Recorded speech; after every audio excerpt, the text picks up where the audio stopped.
My name is Haeden Wingrove. I'm going to Greenwood High School and currently attending Midland College for the automotive program. The reason I mainly chose automotive was because as a kid I grew up around the dirt track with my family. My dad raced, so I of course wanted to follow in his footsteps and race, which luckily I am now. But with that comes with being around cars, and you need to know how to work on them and such.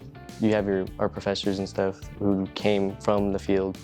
Like Crimmins is my professor, Norman Crimmins, and he's great. He had lots of time in the field, so coming and learning from him makes me feel really good about coming to Midland College. And also they are preparing me for everything that might happen in the field and everything that you need to know. We've hit all the areas on the car almost now. We've done suspension, we've done tearing the motors apart, putting them back together, taking the suspension pieces apart and putting them back on. We're also learned some diagnostics. We've learned what the tools are, how you use them. So we've learned a lot. I really hope to just be able to go out into the field and, find somewhere that's stable and that I can keep myself stable.